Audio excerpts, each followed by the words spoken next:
Hello दोस्तों, welcome to knowledge वाला। तो आज के इस वीडियो में हम देखेंगे सौर मंडल यानी कि सोलर सिस्टम देखेंगे इस वीडियो में। तो हम इस वीडियो में अध्ययन करेंगे सौर मंडल के बारे में। हम सभी जानते हैं सौर मंडल का मुखिया कहा जाता है सूर्य को, ठीक है। तो सूर्य के जो सबसे नज़दीक ग्रह है बुध ग्रह, ठीक है। और उसके बाद है शुक्र ग्रह, पृथ्वी, मंगल, बृहस्पति। तो ये जो बृहस्पति है वो सौर मंडल का सबसे बड़ा ग्रह है, ठीक है। उसके बाद शनि, अरुण, वरुण, ये सभी 8 ग्रह है हमारे सौर मंडल में। तो सबसे पहला है बुध ग्रह यानी कि मरकरी। हम सबसे पहले देखेंगे ग्रह यानी कि ग्रह किसे कहते हैं, उसके बाद देखेंगे सभी ग्रह के बारे में, ठीक है। तो आइए देखते हैं ग्रह का जो डिफिनेशन होगा। गुरुत्वाकर्षण बल के कारण सभी 8 ग्रह घड़ी की सुई की विपरीत दिशा में सूर्य की परिक्रमा करते हैं। इन ग्रहों के भ्रमण का कक्ष दीर्घवृत्तीय होता है, ठीक है। बुध सूर्य के सर्वाधिक निकट ग्रह है, मतलब कि सूर्य के सबसे नज़दीकी ग्रह है बुध ग्रह। इसके पश्चात क्रमशः शुक्र, पृथ्वी, मंगल, बृहस्पति, शनि, अरुण, वरुण का स्थान आता है। सभी ग्रहों को 2 समूहों में विभाजित किया जा सकता है। आंतरिक ग्रह, ठीक है। तो आंतरिक ग्रह में कौन कौन से ग्रह आते हैं? बुध, शुक्र, पृथ्वी एवं मंगल, ये सभी आंतरिक ग्रह है। सभी आंतरिक ग्रह घने चट्टानों से बने हैं, ठीक है। पृथ्वी के समान होने के कारण ही इन्हें पृथ्वी तुल्य ग्रह अथवा पार्थिव ग्रह भी कहा जाता है। दूसरा है बाह्यग्रह। तो बाह्यग्रह में आते हैं बृहस्पति, शनि, अरुण एवं वरुण को बाह्यग्रह कहा जाता है। ये ग्रह गैसीय हैं, ठीक है। ये सभी ग्रह गैसीय हैं। ये प्राय हाइड्रोजन और हीलियम गैसों से बने हैं। बृहस्पति के समान होने के कारण इन्हें बृहस्पति तुल्य ग्रह अथवा बृहस्पतित्य या जेवियन ग्रह कहा जाता है। जेवियन बृहस्पति का यूनानी नाम है। सभी बाह्यग्रह बड़ी तेज़ी से घूमते हैं, ठीक है।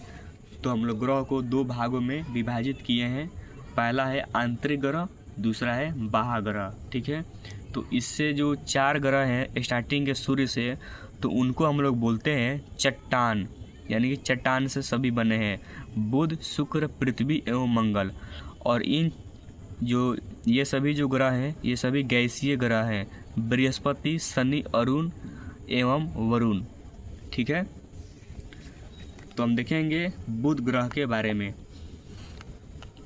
देखिए, बुध सौर मंडल का सबसे छोटा और सूर्य के सबसे निकट स्थित ग्रह है। यानी कि सौर मंडल का जो सबसे छोटा ग्रह है वो बुध है और सूर्य के सबसे नज़दीकी ग्रह है वो बुध ग्रह है। सूर्य से सर्वाधिक निकट होने के कारण बुध की परिक्रमण यानी कि रेवोल्यूशन गति सर्वाधिक है। यह 88 दिनों में सूर्य की एक एनकम्पास पूरी कर लेता है, यानी कि 88 दिनों में सूर्य की एक परिक्रमा पूरा कर लेता है। इसका तापांतर सभी ग्रह से अधिक है, 560 डिग्री सेल्सियस है।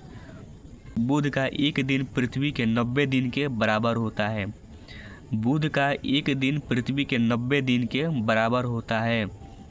शुक्र की तरह बुध को भी प्रातः एवं भोर का तारा कहा जाता है, मॉर्निंग एंड इवनिंग स्टार, क्योंकि ये दोनों ग्रह सूर्य एवं पृथ्वी के बीच स्थित है। इसलिए ये सूर्योदय के पहले तथा सूर्योदय के पश्चात दिखाई देते हैं। बुध प्रातः शाम के तारे इवनिंग स्टार के रूप में वर्ष में 3 बार दिखाई देता है। ये सभी इम्पोर्टेंट लाइन है। बुध सुबह एवं शाम के तारे इवनिंग स्टार के रूप में वर्ष में 3 बार दिखाई देता है, जिसका कारण इसकी साइनोडिक अवधि 116 दिन की होती है। बुध का गुरुत्वाकर्षण पृथ्वी के गुरुत्वाकर्षण का 3/8 होता है। इसका जो मास में यानी कि इसका द्रव्यमान में यह पृथ्वी का 18वां भाग है। इसकी सतह चंद्रमा की सतह से काफ़ी मिलती जुलती है। बुध के धरातल पर हजारों क्रेटर स्थित है। इसके एक क्रेटर का नाम है कुइपर, जिसका व्यास 41 किलोमीटर है। बुध का सबसे पास से गुजरने वाला कृत्रिम उपग्रह मेरिमस था, जिसके द्वारा लिए गए चित्रों से ज्ञात हुआ है कि इसकी सतह पर कई क्रेटर, पर्वत और मैदान अवस्थित हैं। इस पर जीवन संभव नहीं है क्योंकि यहाँ वायुमंडल का अभाव है। बुध का कोई उपग्रह नहीं है। अब देखेंगे हम लोग शुक्र ग्रह। ठीक है, देखिए शुक्र सूर्य से निकटवर्ती दूसरा ग्रह है। यह सूर्य की परिक्रमा 225 दिनों में पूरी करता है। यह पृथ्वी के सर्वाधिक निकट स्थित ग्रह है। इसका द्रव्यमान एवं आकार पृथ्वी के समान है, इसलिए इसे पृथ्वी का जुड़वा ग्रह या पृथ्वी की बहन कहा जाता है। ठीक है, सघन वायुमंडल के कारण इसका तापमान सर्वाधिक 730 केल्विन या 470 डिग्री सेल्सियस या 850 डिग्री फ़ारेनहाइट होता है।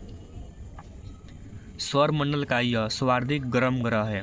यह सौरमंडल का सबसे अधिक गर्म ग्रह है। अधिक ताप के कारण यह रात्रि में चंद्रमा के पश्चात सौरमंडल का सर्वाधिक चमकीला ग्रह है। सर्वाधिक चमकीला ग्रह होने के कारण इसे प्यार एवं सुंदरता की देवी कहा जाता है। इसके वायुमंडल में कार्बन डाइऑक्साइड सर्वाधिक मात्रा में मिलती है। अधिक ताप CO2 के कारण यहाँ प्रेशर कुकर की दिशा उत्पन्न होती है, इसलिए इसे प्रेशर कुकर सादृश्य ग्रह भी कहा जाता है। ठीक है, ये सभी शुक्र ग्रह के बारे में है सभी। बुध की तरह शुक्र को भी सुबह का तारा और शाम का तारा कहा जाता है, क्योंकि यह आकाश में शाम को पश्चिम दिशा में और सुबह को पूर्व दिशा में दिखाई देता है। इसका वायुमंडलीय दबाव पृथ्वी से 90 गुना अधिक है। शुक्र के वायुमंडल में 96% कार्बन डाइऑक्साइड, 3.4% नाइट्रोजन और 0.1 से 0.5% जलवाष्प है। अन्य विरल गैसें जैसे argon, oxygen, neon, sulphur dioxide भी यहाँ उपस्थित हैं। ठीक है, सौरमंडल के ग्रहों में केवल शुक्र और अरुण पूर्व से पश्चिम की दिशा में घूर्णन करते हैं, जबकि शेष सभी ग्रहों के घूर्णन की दिशा पश्चिम से पूर्व है। ठीक है, बुध की तरह शुक्र भी एक अंत ग्रह है। इसके 65 डिग्री उत्तरी अक्षांश पर स्थित मैक्सवेल शुक्र ग्रह का सर्वोच्च बिंदु है। ठीक है, इसके पश्चिम में चौरस पठार स्थित है, जिसका नाम लक्ष्मी पठार है। इसके 25 डिग्री दक्षिणी अक्षांश में बीटा पर्वतीय प्रदेश है तथा 25 डिग्री उत्तरी अक्षांश पर अल्फा प्रदेश स्थित है। ये ज्वालामुखी शील्ड है। ठीक है, तो हम लोग अगले वीडियो में देखेंगे सभी ग्रह जो बच रहे हैं, मंगल, पृथ्वी, बृहस्पति, अरुण, वरुण। तो हम लोग अगले वीडियो में उसके कवर करेंगे। ठीक है, क्योंकि ये वीडियो बहुत लंबी हो जाएगी, तो हम लोग अगले वीडियो में कोशिश करेंगे सभी ग्रह के बारे में अध्ययन करेंगे। ठीक है, तो मिलते हैं अगले वीडियो में। जय हिंद, जय भारत।